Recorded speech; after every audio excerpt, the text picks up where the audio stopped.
What is the magic moment in sales, and why do I need to know about it? I'm Scott Sylvan Bell. I'm coming to you live from Sacramento, California on a perfect day to talk about sales and a perfect day to talk about you and your closing process. Now, here's what's going to happen is at some point you are going to sit down with a buyer because you are a salesperson. And when you sit down with a buyer, they may give you a resistance like, I'm not buying today, I'm talking to other people, I'm getting other bids, I'm shopping on the lowest price. Now, walking into a sales call, that's their armor, right? So like if they were a soldier out in the field, if they were a knight, they would have body armor. And their body armor is their resistance. And so what I see salespeople do is they will go into a sales call and they'll meet with a buyer, and the buyer just throws up all sorts of armor. Body armor for buyers, right? Body armor for buyers. I'm not buying today, I'm getting bids, I'm talking to other people. But this is one of the reasons why you really need to future pace. Like, here's what's going to happen. This is one of the reasons why you got to know how to anchor. This is one of the reasons why you need to understand emotions help the sales process, right? And when you don't use emotions, you're going to create some sales sabotage.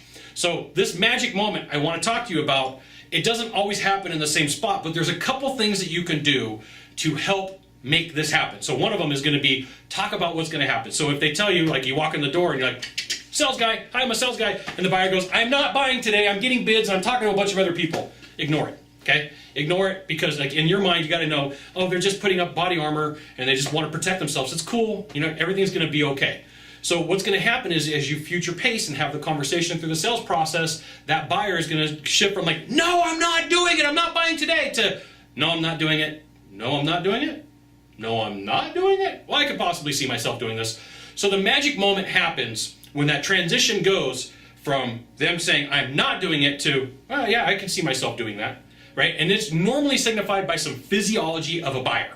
There's some physiology here. You're gonna see that person, if they were all tense and rigid before, you're gonna see them start to relax. You're gonna see them start you're gonna see them take a deep breath at some point. You're gonna see them slide back in their chair. There's things that they're gonna do that's gonna signify, look, at this point, I can see myself doing this. But a lot of times, salespeople create their own resistance by pushing too hard, and just instead of ignoring whatever that objection is in the beginning, they try to hold it in place, they try to corral it, they try to make it something that it's not, and now they've got another objection they got to deal with. So I want to give you this sales tip and this sales advice. Wait for that magic moment, because it's going to happen. Now, I'm not saying take forever on your sales call. I am saying you do need to future pace, but if you recognize that magic moment, when a buyer goes from like, I'm not doing this, to like, I could possibly do this, in the box down below, just write in there, I recognize the magic moment, right? Just click in there, I recognize the magic moment. Because that's cool for you, because that means that you're paying attention to what's going on in the sales process and not just talking, right? It's not a sales call, it's a performance. And you need to know that in a performance, you also have to pay attention to the crowd, which is the buyer, because you're going to get your laughs, you're going to get your emotions. There's all the things that happen in the sales process, okay? So, the magic moment in sales is where that buyer finally relaxes and pulls back a little bit, and it doesn't always happen at the same time, right? It could be 5 minutes into the sales call, it could be 2 hours in the sales call. I don't know what you sell, I don't know what you do, right? But here's the thing, look for that magic moment, talk through it. Instead of getting scared from an objection walking into the door, just go, aha, I understand what's going on here.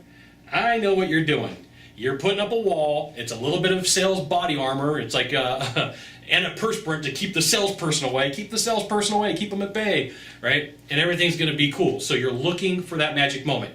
A deep breath, a shift in the seat where they just like, when someone's relaxed and when somebody's tense, right? I always love it when I go to a sales call and the person's like, hey, I'm not buying today. I'm like, yep, okay, cool, right? I don't even try to take that objection and turn it into something that it's not. I just go, all right, no big deal. And they're like, oh, I got that off my chest, no problem now, right? And then the next time they do it, they're like, oh, I'm not going to buy today, right? Like, over here it was like, way up here, I'm not buying today! And then it slowly starts to like slide down the scale. And then there's the magic moment where they're like, all right, I feel like I can trust you and I feel like I can buy from you. So that is the magic moment in sales. Now, you got one thing to do from here. There is a subscribe button. Find that subscribe button, it's somewhere, and click on it and hit subscribe. And then every time I send out a video, it'll say like, Scott Bell Consultant sent out a video, you should check it out, which you should. We'll see you soon. Thanks for dropping by. Aloha.